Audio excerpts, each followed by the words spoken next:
What are your two biggest challenges at the moment? Growing social profile, growing profile within the community that I can build myself up as more of an attraction agent. Second would be properties that I list with no price on it. I'll actually find that the most serious buyers in the marketplace will call me. If we remove price from the equation, everyone calls, and it allows me to ask a number of important questions that gives me leverage when it comes to negotiating. So figure out your buyer before they're interested in making an offer, and that puts you in the best position to negotiate because you know all of the information about them. What are 3 pieces of advice you would give to agents in their first 2 years of real estate? My first piece of advice to anyone who's just getting into the industry, young or old, is Agents, welcome to the Get Keen podcast, your number one destination for learning how to get the most out of your real estate career. I'm Dan Lee, founder of Plum Property, one of Queensland's largest independent real estate offices, and Plum Partners, where we've helped dozens of agents create, run, and grow their very own agencies. On Get Keen, I chat to high-performing agents, principals, and agency owners, so you have the tools, strategies, and insights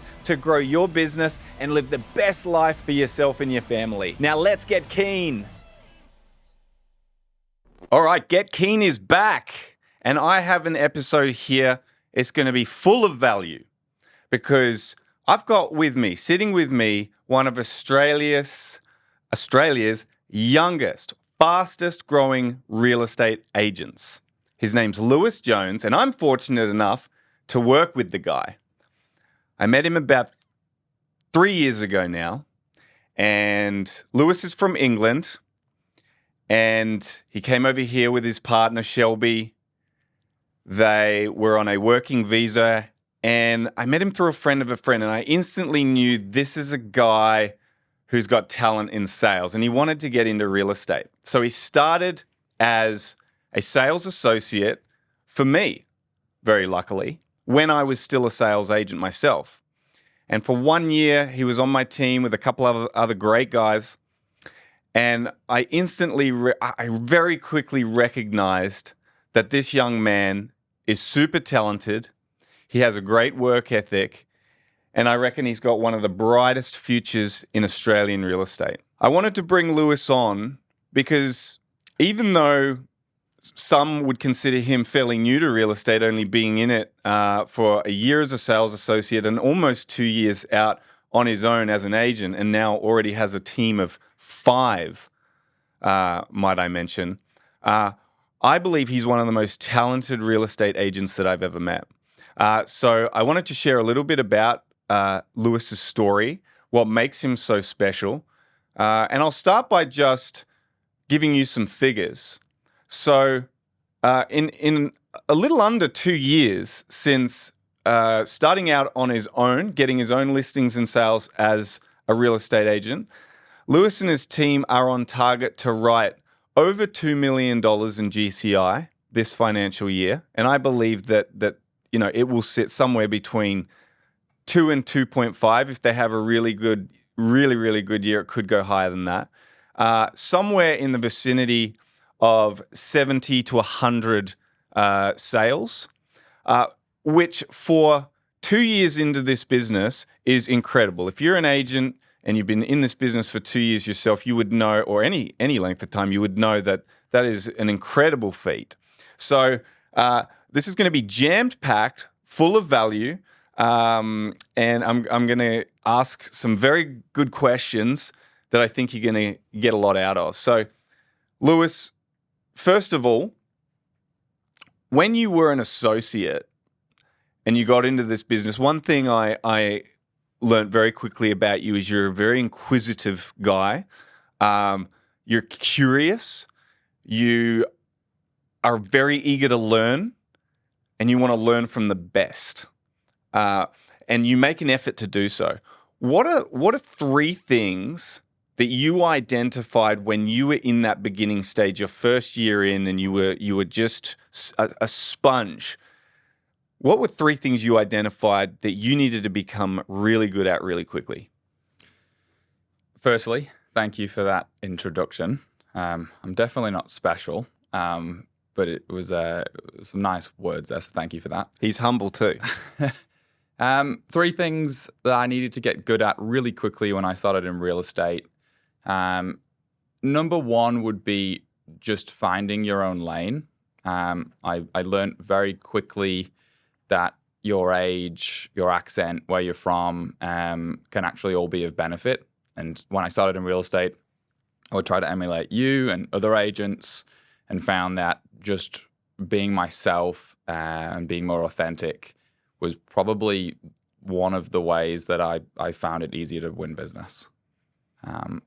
Number two would be getting really good in the living room, listing presentations, getting people to trust me in a short period of time, because I haven't been in the industry long.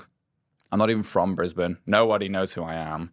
And competing against agents that have relationships with clients, it's difficult. So just getting comfortable, diving deep with those clients in that short 1 hour listing presentation, and getting them to feel comfortable around me was probably another thing that I needed to get good at very quickly in order to win business. What are some things that you did to get really good at that? Well, firstly, I met with as many people as I possibly could when I first started my career. I would DM, email all the biggest agents around Brisbane. I actually set myself a goal for 12, one a month. And I would go and see what they did, what their attitude was towards certain, areas of the business.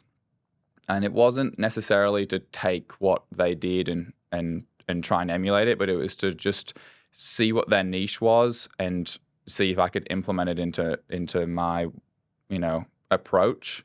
But everyone does it really differently. I don't think there's a set way in real estate.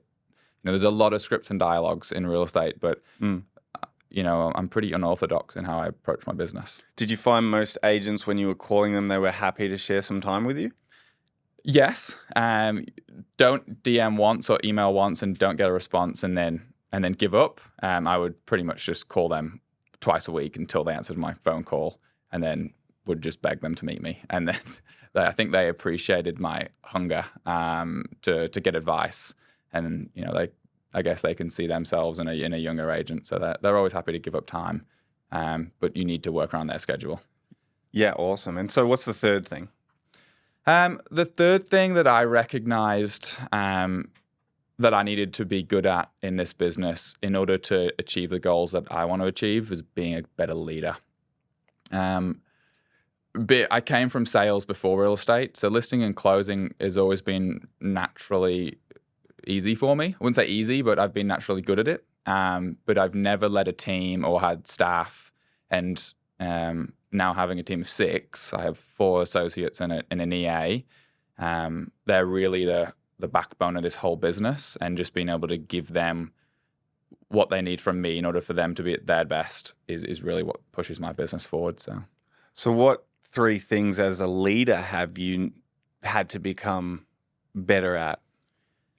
Time management, giving my team time, not only to improve themselves, but how can I best help them? It's all good just sitting in a room and hammering out calls whilst my team are unsure about what they need to do. So definitely time management. Number 2 is coaching and being a role model. Putting ego aside is a big thing as a leader. Obviously, my face and profile is the thing that grows so much, and realistically, 90% of the work is done by my team and just giving them their flowers when it's deserved. When you start off as a young agent, I obviously, I want to be the number 1 agent in an area. So it's all me. But it isn't all me. It's all them. So learning to show them the appreciation they deserve was probably the hardest and biggest thing that I had to learn quickly. Nice. Yeah, it's super important to appreciate those that help you get there. And it's usually the case, isn't it? The guy or girl at the top who's the face of it all is, then it's no one ever achieves anything great on their own. No, all the biggest agents that I've met with all say the same thing. They couldn't do what they do without their team. Mm-hmm. Mm-hmm. And it definitely rings true for me as well. So what are now where you're at, you've come very quickly from an agent to a team of 6. What are your two biggest challenges at the moment? That's a good question because I'm learning every day what my challenges are. I think the biggest challenge that I have at the moment is building profile. A lot of our business is outbound. We do get a few call-ins as the profile gets bigger and we sell more property. We have more signboards around, but at the moment, I feel that we're almost a little bit on a hamster wheel because there's only so much work you can do in a day. There's only so many calls that my team can do. So the biggest challenge right now is growing social profile, growing profile within the community that I can build myself up as more of an attraction agent, not to take away from the work, but just to increase that workload without putting more stress on my team. And your second? Second would be, again, around scaling the business and just having the systems and processes in place to manage the volume of sales that we do. In year one, we sold 111 properties. In year two, there was a slowdown in the market and we sold in the high 90s. But that's a lot of transactions. It's a lot of negotiations. That's a lot of building and pests to do. We offer full service throughout our entire campaign. So we'll organize painting and gardeners and everything before. But we want to get up to 150, 200 sales.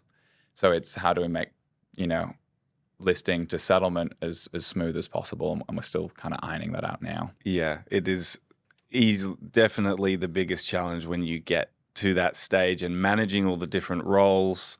People start stepping on other people's toes in terms of roles in the team and things like that. So it's something that I know you're going to iron out and you will hit that 150 deals in the next 2 years. I can see it. Meeting with all the other agents that sell that volume, it's easy to look at it from an outside perspective and think, oh, they've got it figured out.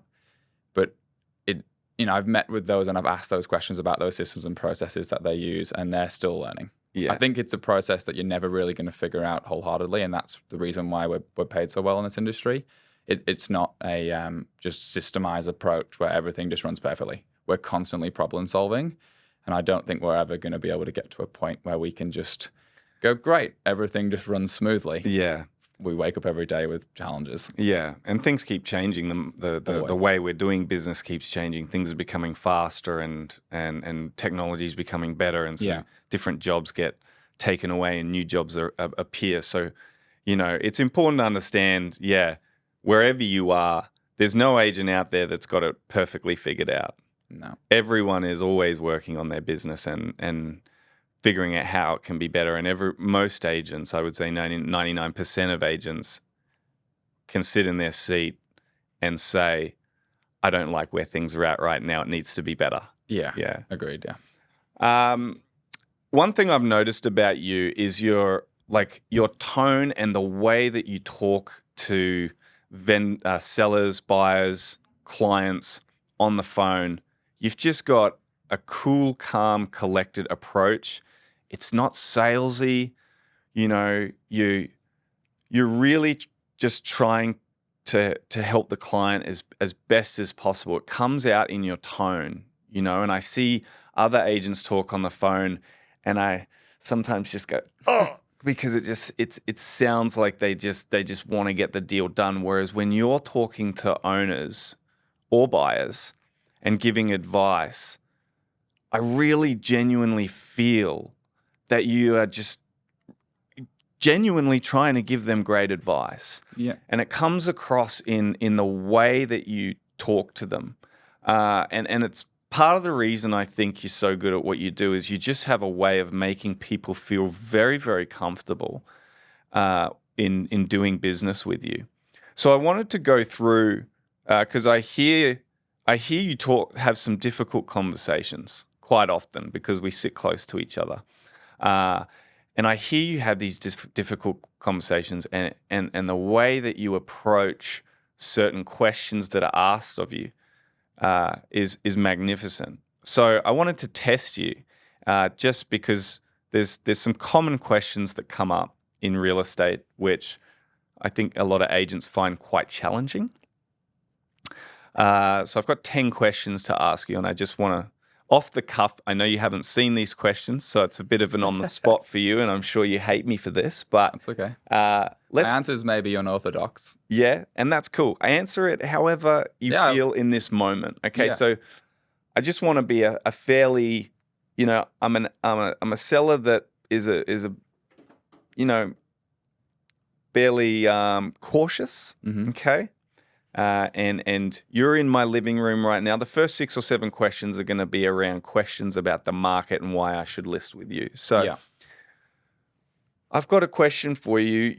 You're in my living room. You're here because I met you through an open house or whatever. But I say to you, look, there's another agent I'm talking to, okay, that sells a lot more in this area.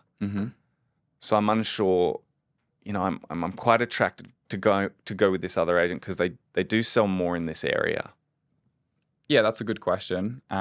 Just before I answer it, I will preface I start all of my listing presentations with pretty much the same line. And it's kind of an ethos across our team.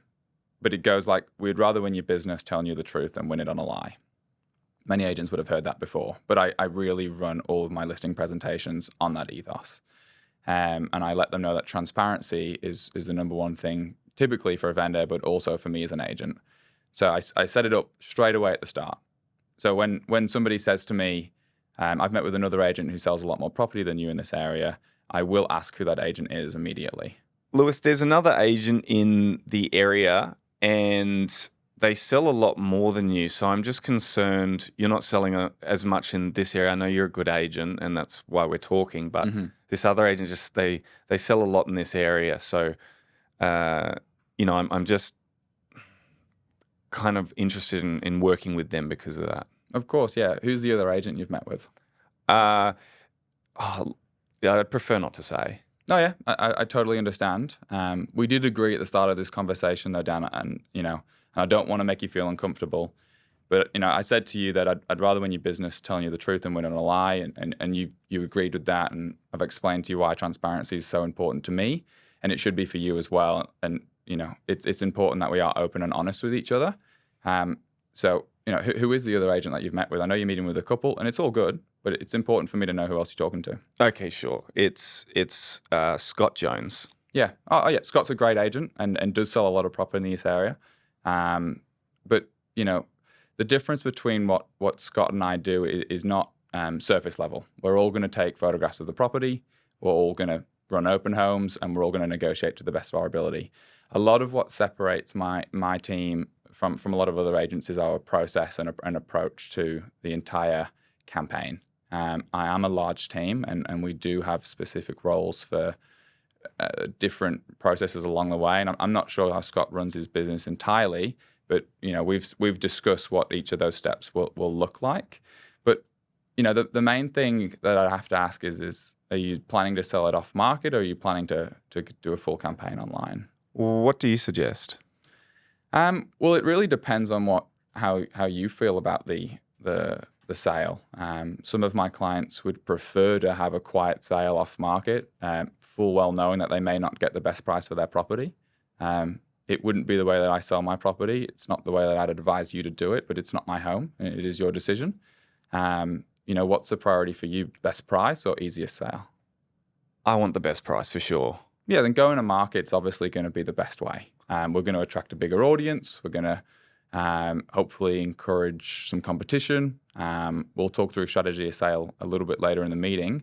But if you are going to put your property on the market, then whether you list your property with me or Scott isn't really going to make too much of a difference in the buyer's eyes. No one follows an agent. It's not about me. It's about the property. And how we present it for sale and how we choose to sell it and when we choose to sell it is going to have more of an impact than whether you go with me or Scott. Yeah, okay. Scott says he's got a book of buyers that he can take through straight away. Yeah. So do you have a book of buyers as well? I thought you said you wanted to put it on the market. Yeah, well, I want the best price. So yeah, I'm considering all options. Yeah, okay. Well, we also have buyers that we can take through the property. I have relationships with great agents, great buyers agents, in the area as well. And if you do choose to list your property with me, I I'm open to letting Scott bring those buyers through under a conjunction agreement that me and Scott can talk about. But really, even if they make an offer prior to us putting it on the market, personally, I wouldn't be able to put my head on the pillow and at night and say I got the absolute most for my property. I can show you many case studies where we've gotten a very good price off market, then taken it to market and got an even better price. It just depends on how comfortable you are with, opening up your property to the best and most qualified buyers without showing them the competition through a busy open home. Mate, that was a really, really great conversation. And I'll tell you what made it really good is that a lot of agents would have instantly reverted to bagging out the other agent, right? So I said, Scott Jones, I know there's so many agents that just freak out in this moment. And rather than focus on the needs and wants of the owner, they instantly revert to, oh, what's that agent told you? Oh, he's got a book of buyers. That's just something that agents say. They don't really have a book of buyers. And it instantly goes into negative, pounding down what that agent says isn't true. They're trying to trick you. Or just saying, oh, his photos are terrible. Oh, he gets the lowest prices. Oh, and getting on the defensive rather than just focusing like what you did, which was brilliant. You just put it back on me on what I wanted, which I wanted the best price. So you said, well, the objection there was when I said, oh, Scott's got the book of buyers. You said, I thought you wanted the best price. Mm-hmm. And then instantly, oh, yeah, I did say that. Put it back on my... And you're focusing on my wants and needs, not the fact that I'm going with this agent that is not as good as you, which is what a lot of agents would focus on. So it was absolutely brilliant. Well, when we look at the facts, that agent does sell more property than me in this given suburb. Yeah. But it's not about who sells necessarily the most in a suburb. It's really about the processes. And I will let them know it's not a promise of a price. It's the process that gets the result. And if you are going to sell your property on the market, it doesn't matter what book of buyers any agent says they have. And maybe he does have a book of buyers, and maybe they are the 10 best buyers in the suburb right now. But why would you let the best buyers come through a property on their own when I could bring them through an open home with 30 other qualified buyers? Exactly. And I wouldn't actually want to be burning my best buyers, taking them through privately when it doesn't show any competition. You're going to put yourself in a sticky situation. If they do make an offer that's a little bit uncomfortable and you're not sure which way to go, and you reject that offer and take it to market, we might burn that buyer. Hey guys, just quickly, if you're loving this content and you're a real estate agent that's already thinking what it might be like to have your own real estate business and brand, then check out the show notes. There'll be a link to our Plum Partners website where you can leave an inquiry and me or one of my team members will reach out. We help agents to create, run, and grow their own real estate business and brand so they can earn more and set up a better future for themselves. So get keen, get in touch. Now let's get back to the episode. Okay, so let's say the owner says, oh, well, I actually do want to sell it privately. I don't like people coming through my home and, lots of tire kickers. So, that's a reason to go with Scott because he might have the bigger book of buyers. Best of luck with your sale. I won't force them to list their property with me if they think that Scott's a better agent. I'll ask them why they're meeting with me in the first place.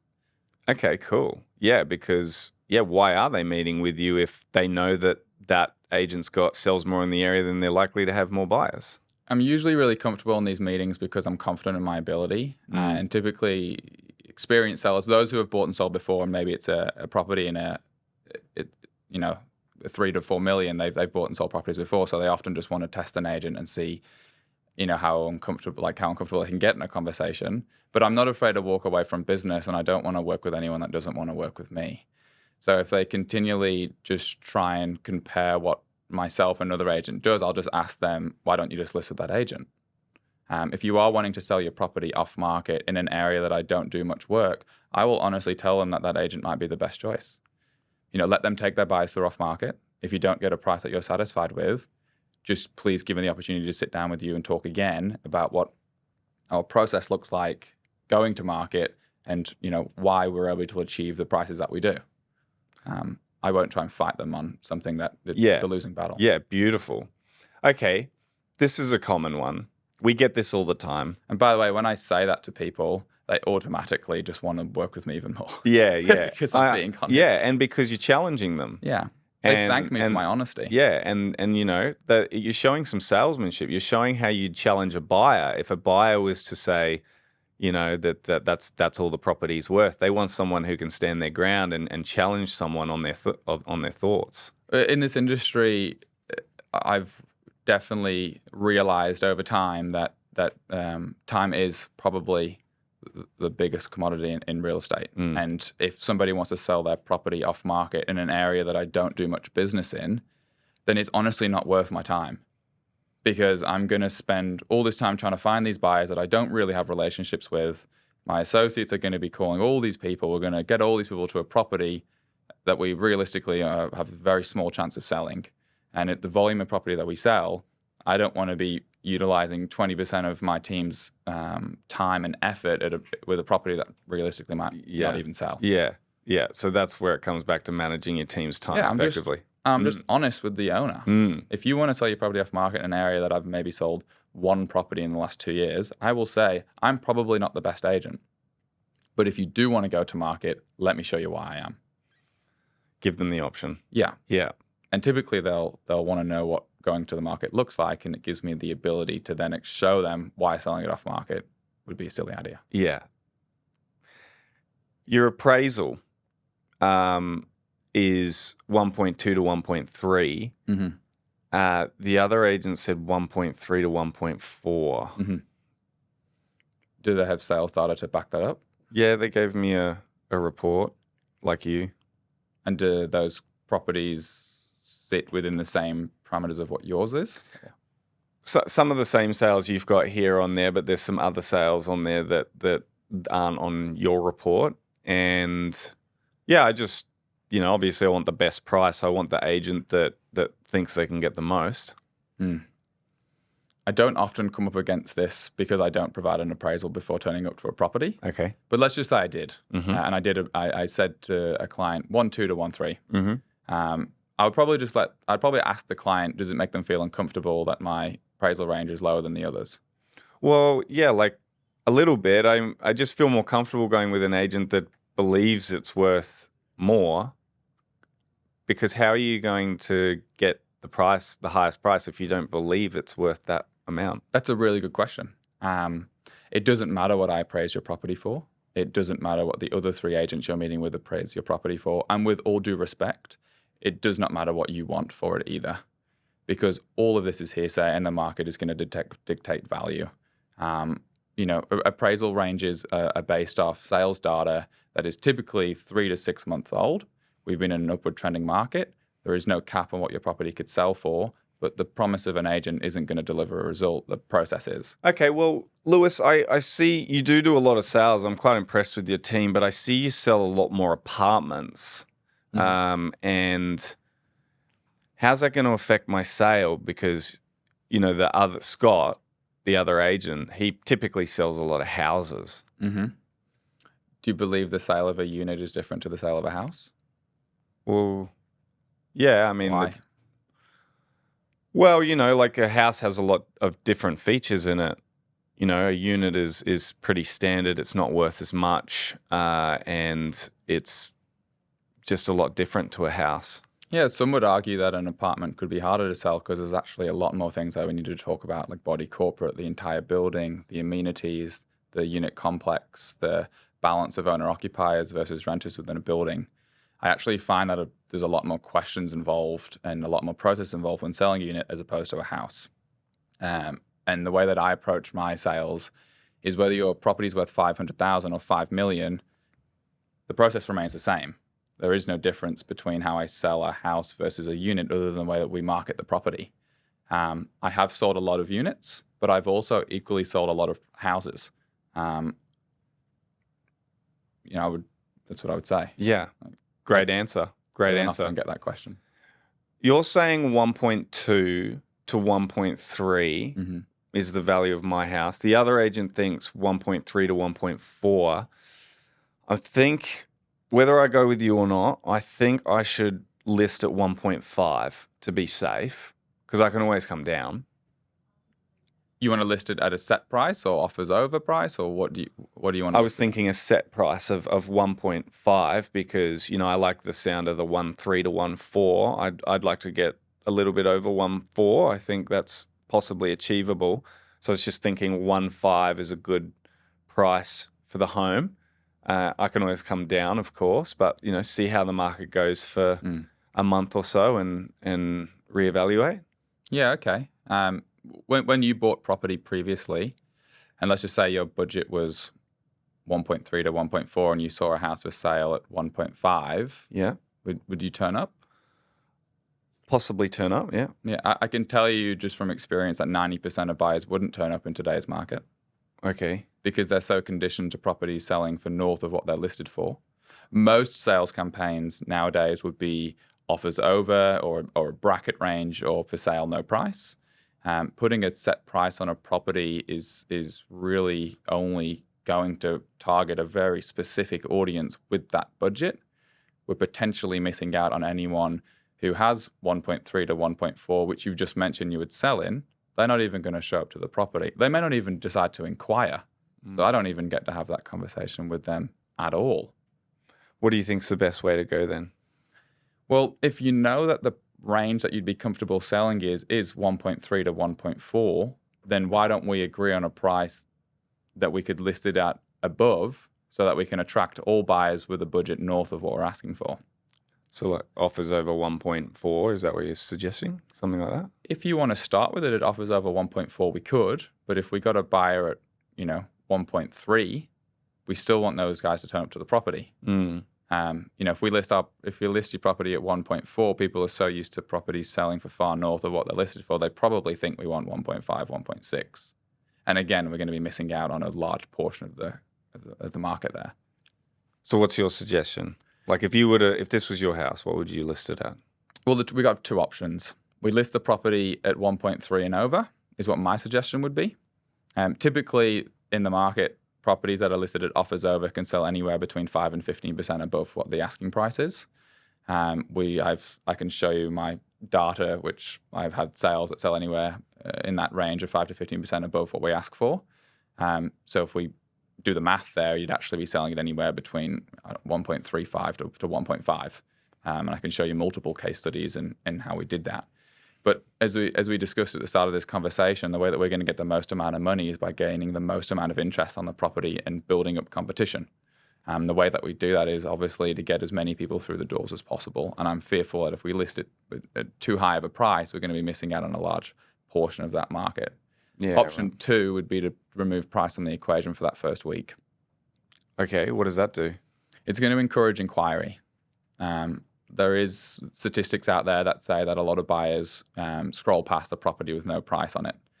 From my experience, the properties that I list with no price on it, I'll actually find that the most serious buyers in the marketplace will call me. If we provide a really good property description, we provide really good photographs, and we provide a price, there are fewer people that inquire on that property. Okay. If we remove price from the equation, everyone calls. And it allows me to ask a number of important questions that gives me leverage when it comes to negotiating. I ask questions such as, how long have you been looking to purchase? Where are you moving from? Why are you trying to buy? Most important question that I ask is, what's the best property you've seen in your price range? Did you make an offer on that property? Okay. How much did you offer?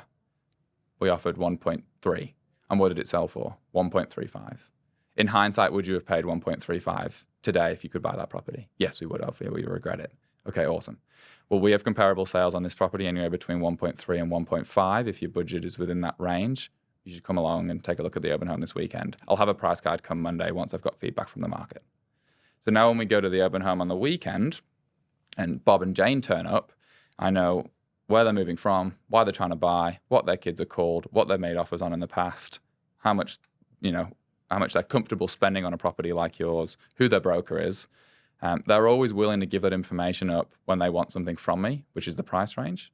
Now, if that same buyer turns up to the property without contacting me before and they are interested and I ask all of those questions, they ain't telling me any of it. Very interesting. So figure out your buyer before they're interested in making an offer. Mm-hmm. And that puts you in the best position to negotiate because you know all of the information about them. Well, if they want to offer 1.3 and tell me that their budget's tight, but they've already previously told me that they'd pay 1.4 for a different property that's the same, I know that their budget at least goes up to 1.4, maybe more. And then you're in a position to tell the vendor the story about this buyer and all the questions you've asked before they come along so that they can understand the process that you've been through with this buyer. Yeah. So when they do make an offer, they know the full picture and you're not just coming back to them and say, hey, someone's come through the property and they've offered this without the context of the backstory. Correct, yeah. Yeah. It also gives me the ability to build some rapport with the buyer. Mm-hmm. You know, I can talk to them about their past experiences. You know, if the conversation's free flowing, I'll ask that buyer, you know, what's the process of buying been like? You know, what have they found frustrating? And when it comes to that negotiating, I make notes for all these buyers, and we treat every buyer, you know, in the way that they need to be treated. But if they're an interested party and I know the answer to all those questions, it definitely gives us more leverage when we're negotiating. From this conversation, everyone listening can see the talent that you've got in the way you approach every conversation, right? You're very smooth and articulate and thoughtful about your answers. I want to bring you back on the podcast because there's so many other conversations I would have like to have around this because there's just so much value in there. But we have to wrap it up soon. So I just wanted to finish off with, you know, your first 2 years has gone, it's gone by very quickly, but the growth you've had is huge. What are 3 pieces of advice you would give to agents in their first 2 years of real estate? My first piece of advice to anyone who's just getting into the industry, young or old, is managing ego. You know, a lot of people will give the advice to just say, drop your ego completely, but I don't actually necessarily think that's the best piece of advice. Ego drives us. It's what fuels our competition. Our competitive drive is built often a lot around ego. But being open to listening and learning. You know, when I first started in real estate, I was good at listing and closing naturally. But it's the one thing that I focus on improving the most. So I guess the first piece of advice is just manage your ego, be open to learning, ask questions, be curious, meet with as many people as you possibly can. What's the second piece of advice you'd give to new agents in their first 2 years? Hard work does beat talent, unless talent works hard. But there are a lot of talented agents out there that are complacent. They've been doing it for a long period of time. They've built a business now that is an attraction agency, and they have fruitful careers. But there is a lot of business on the outside of their circle that is for the taking. Not everyone keeps an eye on realestate.com. Not everyone watches social media. I've met with clients that, you know, don't even know who the biggest agents are in that area. Like, I've listed properties in areas that I have no right to list a property in, and I'm the only agent they're meeting with because I called them, which blows my mind. So it's definitely a numbers game. Outwork your competition, make more calls, and you will find gold in those calls. Outstanding. And it's so true. It actually is a really big market. And it's big enough for everyone that's willing to work hard. That's what I'll say. I've never actually seen an agent fail who was consistent, who stuck to the basics and the fundamentals and did them for an extended period of time, 6 months to a year, showing up every day, making the right amount of calls, booking the right amount of meetings, working with the right amount of hot buyers in the marketplace, and just serving people. Yeah. You know, there'll be different levels of success, of course, but I think it's pretty hard to fail if you're just consistent with those things. Agreed. Yeah. And the third piece of advice for new agents? Third piece of advice for new agents would be to not focus on the GCI and focus on your craft. This is an industry that is, it's very glitz and glam on the outside, and everyone drives nice cars and flash suits, and everyone wants the nice watches. And don't get me wrong, like, it is the reason why most of us are here. We want to make money, But chasing after the money at the start, you're going to come off as commission breath. You're going to push a lot of clients away. Buyers don't like you. Sellers don't like you. You'll struggle to really gain any traction. The thing that I would focus on is just becoming the best agent you can possibly be, learning from the best, finding out what your niche is.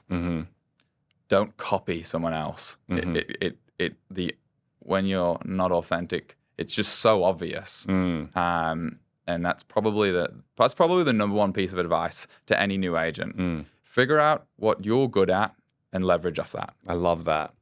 I'll add to that what you said about not focusing on the money in the beginning, especially, and really forever it should be like this. But real estate is about relationships. Yeah. People list with the person, not the agency. Yeah.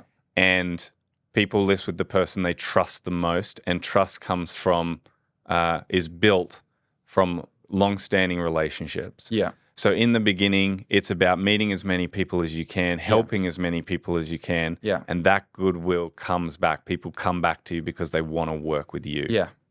Giving honest advice to both buyers and sellers in the marketplace is going to pay you back. The more that I push for a sale, the less likely they are to list with me. I'll tell people, if I don't think I'm the right fit for a property, I'll tell them.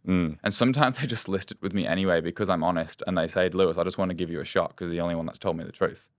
And the same goes for buyers. They'll ask me, is this the right property for me? And sometimes it's not. And now it's gotten to the point where if you're listing a property within the areas that I service, that it's not with myself, buyers will call me about other agents' listings. And they'll say, hey, Lewis, what's your opinion on value? How much do you think I should pay for this? Like, that's the client that's going to go and buy a house, move in, and in 10 years, call me to sell it. Yeah, absolutely. Thank you, Lewis. We got to wrap it up there. Anyone listening to this, I'm sure you've got massive value out of this. Keep an eye on this guy. Follow Lewis on Instagram. His handle is lewisjones.plum. And reach out if you've got any questions for Lewis. I'm sure he'd be happy to answer any queries. Yep. And we'll see you on the next episode of Get Keen, baby. Yeah. Thank you for tuning into the Get Keen podcast. If today's episode inspired you, please show your support with a 5-star review on Apple Podcasts and Spotify. And make sure you subscribe on your favorite platform too. Don't stop there. Join our community of forward thinkers by connecting with me on social media at Dan_Lee_Plum. I'm looking forward to exploring more strategies and insights with you on your journey to the top. Until next time, keep getting keen.